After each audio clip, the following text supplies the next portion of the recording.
질문과 토론의 과학. 보통 알고리즘 하면 우리가 보통 컴퓨터를 떠올리지 않습니까? 그런데 제가 아까 그 강연 시간에 말씀하시기를 컴퓨터가 있기 전에도 알고리즘이 있다고 말씀을 하신 것 같습니다. 그게 이제 어떤 건가요? 소개를 좀 부탁드리겠습니다. 알고리즘이라는 말 자체는 사실 용어가 한 1000년쯤 된 건데요. 한 10세기 정도에 활동했던 페르시아 수학자로 알콰리즘이라고 하는 분이 있습니다. 여러분들이 중학교 때 방정식 풀 때 어떻게 했는지 잘 생각해 보시면 뭐 양쪽에 같은 수를 뭐 더하고 빼고 나누고 이렇게 해서 미지수 x의 값을 구하잖아요. 그러니까 이런 식으로 어떤 절차에 따라서 문제를 푼다라는 요 과정을 체계적으로 정리한 사람이 알콰리즘이었습니다. 나중에 이제 이 내용들이 유럽어로 전해지면서 라틴어로 번역이 되면서 알콰리즘이 발음이 굉장히 어려워서 라틴어로 바뀌면서 이제 뭐 알고리즘이 이런 식으로 바뀌었습니다. 그래서 알고리즘이 선생께서 말씀하시기를 알고리즘이 가라사대 이런 식으로 이제 라틴어가 적혔던 거죠. 그게 나중에 이제 세월이 지나면서 알고리즘이라고 하는 우리가 알고 있는 그 용어로 바뀌게 된 겁니다. 그래서 알고리즘이라고 하는 용어 자체는 한 1000년 이상 되었다고 할 수 있겠습니다. 예, 뭐 알고리즘이란 그 말은 1000년밖에 안 됐을지 모르지만 사실 우리 생활에는 그것보다 훨씬 더 오래 있었던 것 같고요. 그렇죠. 그러니까 뭐 사람들이 게임하면은 다 알고리즘믹하게 생각해서 이렇게 바둑 둬야지 이렇게 생각하지 않습니까? 뭐 세종대왕도 뭐 마방진을 갖다가 풀었다 그러는데 그것도 일종의 알고리즘일 것 같고요. 의미 있는 알고리즘은 유클리드 알고리즘이 아닌가 싶습니다. 유클리드가 제안한 건데요. 그러니까 두 숫자가 있으면 최대 공약수를 어떻게 구하느냐. 12와 18이 있으면 6이라는 최대 공약수를 갖다가 빠르고 효율적으로 구하는 걸 정확하게 알고리즘으로 기술했습니다. 그때는 알고리즘이라는 말이 없었지만 2000년 전이죠. 근데 지금도 여러분이 쓰는 공인인증서를 계산할 때 가장 중요한 알고리즘이 유클리드 알고리즘이니까 사실은 컴퓨터 생기기 이전부터도 굉장히 오랜 시간 동안 알고리즘이라는 게 우리 생활과 우리 사고에 중요한 부분을 차지했었던 것 같습니다. 그렇게 따지면 몇 년 정도 된 건가요? 유클리드가 2000년 2000년. 예. 2000년 동안 살아남은 알고리즘인 거죠. 예. 그러면 이 아까 강연 시간에 역시 그 수학자가 이런 컴퓨터 알고리즘 개발을 주도적으로 했다는 점을 우리가 이제 알게 되었는데 반대로 이 컴퓨터가 수학에도 영향을 많이 미쳤을 것 같습니다. 이 어떤 영향을 주었는지 궁금하네요. 6이 신뢰가 있죠. 제가 예를 들어서 컴퓨터가 없었으면 수치해석 전공으로 수학자를 못했을 테니까 사실 굉장히 많은 부분에 요즘 이제 응용이라고 부르는 부분들은 실제로 아까 보셨다시피 다른 분야에서 필요로 하는 계산들을 적용하려고 하면 컴퓨터 도움이라는 게 이제 굉장히 많이 필요하니까요. 응용을 하시는 굉장히 많은 분들은 내용이 무엇든 간에 관계없이 컴퓨터라는 것들을 자기가 주전공처럼 수치 해석이 아니라 하더라도 많이 사용하십니다. 그러니까 평면방정식 전공하시더라도 그러더라도 컴퓨터를 활용해서 계산하시고 이런 경우에는 알고리즘이라는 게 굉장히 중요한 부분이 되겠죠. 사실 컴퓨터 시대죠, 지금은. 컴퓨터가 수학에 미친 영향이 굉장히 클 텐데요. 저는 그 알고리즘이라는 관점에서 양적인 변화와 질적인 변화 이런 걸 생각해 볼 수 있을 것 같습니다. 예를 들어 원주율 파이의 값을 구하는 게 이제 고대로부터 굉장히 중요한 문제였는데, 이 계산을 몇십 년 동안 해도 1000자리를 넘는 게 인간의 힘으로는 불가능한 일이었거든요. 근데 컴퓨터가 개발되면서 이제는 뭐 1000자리, 10,000자리 얼마든지 넘어갑니다. 지금은 몇 조까지 가 있는데요. 이런 게 컴퓨터를 이용한 양적인 변화라고 할 수, 수학에 미친 영향이라고 할 수 있을 것 같고요. 질적인 변화도 굉장히 많은데, 제가 예로 하나 들고 싶은 건, 20세기 후반은 사실 대수기하라고 하는 수학의 시대라고 할 수 있는데, 이 대수기하에서 굉장히 중요한 이론 중에 하나가 부흐버거의 알고리즘이라고 하는 게 있습니다. 이제 그래프너 베이시스라고 하는 아주 특별한 집합을 구하는 문제인데요. 미지수가 하나짜리인 방정식은 푸는 게 뭐 그렇게 어렵지 않습니다. 근데 이제 미지수가 두 개가 되면 굉장히 복잡해지거든요. 이런 구조를 다루는 게 1960년대까지만 해도 굉장히 힘든 문제였는데 이 문제를 부흐버거라고 하는 오스트리아 수학자가 부흐버거 알고리즘이라고 하는 걸 만들어서 그런 걸 다루는 기법을 개발을 했습니다. 사실 이 아이디어 자체는 여러분도 아마 잘 아실 것 같은데 히로나카 에이스케라고 하는 필즈 메달 받으신 일본 수학자 있으시죠? 이분이 이제 자기 최대 업적인 그 논문에서 그 내용을 그 기본적인 개념을 사실 사용하고 있습니다. 근데 이게 사람의 손으로는 계산할 수 없는 내용이거든요. 이걸 이제 부흐버거 선생께서 알고리즘을 만들어서 그걸 이제 컴퓨터로 구현을 하는 순간 이제 이 대수기하나 이런 쪽 연구하는 분들한테는 완전히 새로운 무기가 하나 등장을 한 것이죠. 지금 대소계 하시는 분들은 그 계산한 프로그램을 다 가지고 있거든요. 뭔가 이제 필요한 계산이 거기 한번 넣어보고 나오는 결과물들을 보고 뭐 이런 공통점이 있구나, 이런 구조가 있구나, 이런 것들을 파악해서 자기 연구에서 이런 일들이 굉장히 많아졌습니다. 이런 것들은 옛날에는 생각할 수 없는 수학이죠. 그러니까 수학이라는 게 많은 분들이 이제 특히 학교에서는 워낙 정리되어져서 답이 나와 있는 것들만 보다 보니까 딱 정리, 뭐 정의서부터 정리 이렇게 하고 연습 문제 이렇게 있다고 생각하는데 수학이라는 것도 새로운 발견이라는 걸 갖다 필요로 하는 거거든요. 그러니까 여러 가지 수학적인 내용들을 접해보고 거기서부터 이제 일반적인 원칙을 갖다 끄집어내고 그걸 이제 체계화시키는 건데, 근데 컴퓨터가 있음으로써 굉장히 많은 실험들, 수학적 실험들이 가능하겠죠. 그러니까 예를 들어서 2강에서 여러분 들으셨다면 하승열 교수님의 그 플럭츄에이션 뭐 이런 것들의 군집화 이런 것들 같은 경우도 하승열 선생님이 컴퓨터를 전공하지는 않으시지만 그런 컴퓨터를 통해서 이런 식의 이론이 가능하겠구나 뭐 이런 것들을 말씀해 주실 수 있고요. 뭐 심지어는 기하서 교수님 같은 경우도 전혀 컴퓨터하고는 관련 없을 것 같은 문제를 갖다가 리만 가설을 푸시지만 그 리만 가설에 이런 식의 적용이 가능할까 말씀하시기를 컴퓨터에 굉장히 많은 도움을 받았다. 그러니까 컴퓨터가 단순히 계산하는 도구일 뿐만 아니라 우리 수학자들에게 있어서는 새로운 지평을 열어주는 그런 도구인 것 같습니다.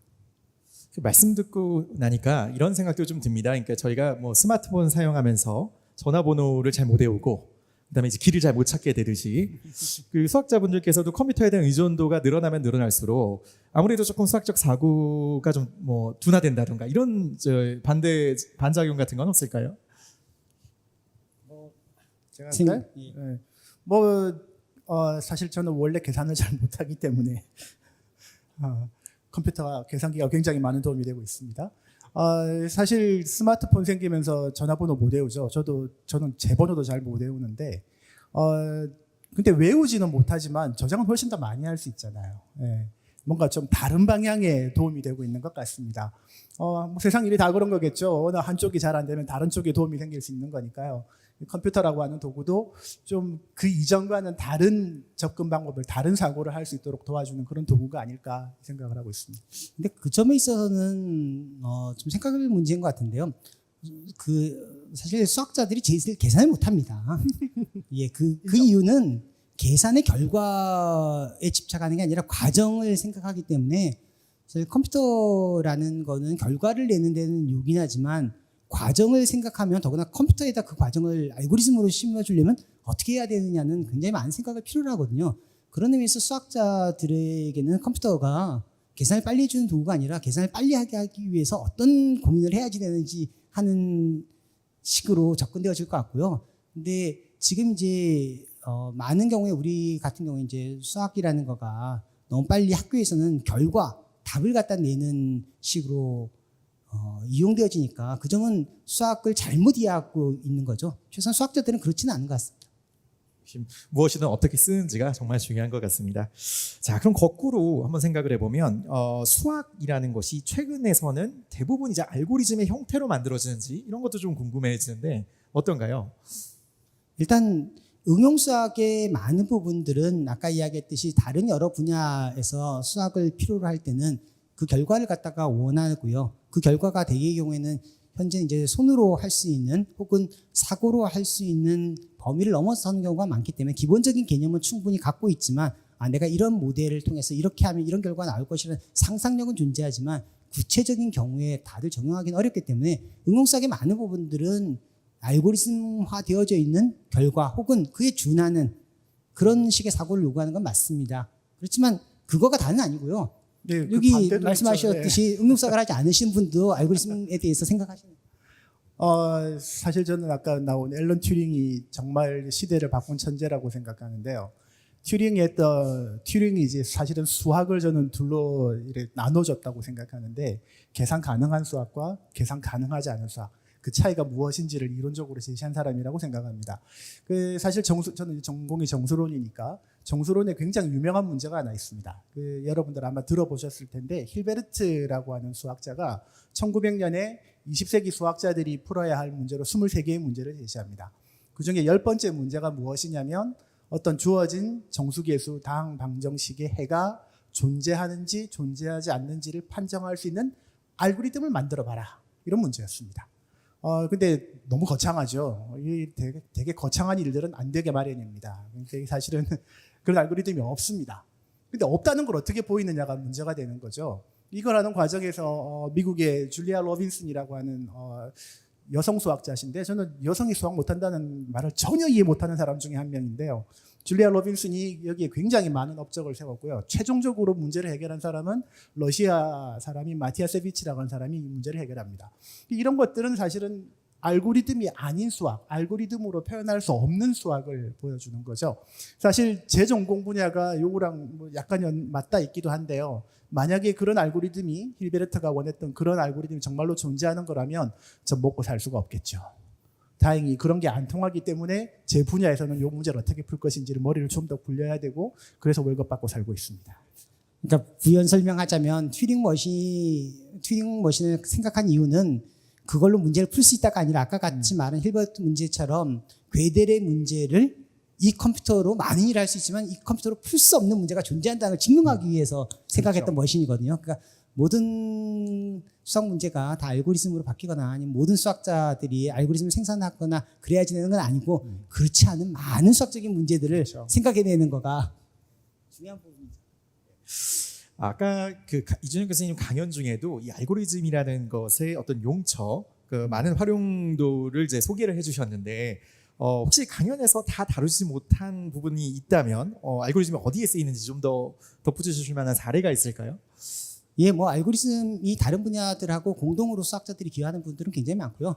그 중에 뭐 특히 소개를 드리자 그러면 굉장히 수학적인 내용으로는 어떤 맨 끝에 이제 나왔던 예시론만 나왔는데 영지식 검증, 그러니까 지식을 아무것도 가지 않고 검증하는 뭐 이런 겁니다. 그러니까 예를 들어서 내가 의료보험을 드는데 나의 건강 정보는 하나도 안 알려주고 나의 적정한 보험료가 얼마인지를 계산해서 보험회사에 보내면 보험회사는 맞았어 틀렸어를 검증할 수 있는 이런 종류의 알고리즘들은 사실 다른 영역에서 생각하기는 쉽진 않죠. 그런 알고리즘도 지금 굉장히 많은 연구가 되어지고 있는 부분이고요. 영상 이런 것도 굉장히 중요한 새로운 영역입니다. 굉장히 영상을 다루는 분야가 굉장히 많은데 가장 기본적으로 영상을 갖다가 어떻게 다루고 이야기했던 두 영상이 얼마큼 차이가 있는지 거리를 갖다가 두 영상 간의 거리를 갖다가 설정하고 이런 문제들은 여전히 수학자들이 관심 있고 해결하고 해결되어져야지만 되는 알고리즘이 아닌가 싶습니다. 예, 저는 그 작년에 엄상일 교수님이 한번 강연 때 발표하셨던데요. 그 수학자들이 사실 하는 일은 문제를 풀어서 답을 구하는 게 아니라 증명을 하는 거잖아요. 근데 증명이라고 하는 것은 어떤 주어진 전제로부터 논리적으로 결과를 이끌어내는 겁니다. 근데 이게 대부분의 경우에는 굉장히 복잡하죠. 예를 들어 작년에 강연하셨던 내용 중에 보면 사색 문제 같은 경우에 지도를 4가지 색으로 칠한 사색 문제 같은 경우에 중간에 컴퓨터를 써가지고 결과를 만들어내거든요. 이걸 나중에 사람들이 이게 컴퓨터를 썼는데 과연 이게 올바른 것이냐 이런 생각들을 많이 했습니다. 지금은 사실 컴퓨터 써서 더 심한 일도 하기 때문에 아무도 거기에 대해 별로 이의를 제기하지 않는데, 지금은 정반대로 더 많이 나가서 아예 그러면 그 모든 증명의 모든 단계를 사람을 못 믿는 거죠. 모든 단계를 컴퓨터가 검증하면 어떻겠느냐. 어떤 주어진 전제로부터 뭔가를 이끌어내는 것은 이건 그야말로 알고리즘이거든요. 그러니까 알고리즘이 셈이죠. 이런 알고리즘을 이용해서 수학적인 증명을 검증한 이런 프로그램들도 지금 개발되어 있습니다. 그 프랑스에서 개발한 코크라고 하는 COQ라고 부르는 그 프로그램 같은 경우에는 어떤 그 형식에 맞춰서 증명을 적어주면 그게 맞는지 논리적으로 합당하게 유도되는 것인지를 확인해주는 그런 프로그램들도 있습니다. 예, 지금 말씀하신 건 결국 알고리즘을 이용해서 수학을 하는 것이고, 그렇죠. 그리고 다양한 어떤 이게 응용 분야도 있을 수 있으니까 정말 우리 실생활에 밀접하게 관련이 되는 것 같습니다. 지금까지 카오스 질문과 토론의 과학이었습니다.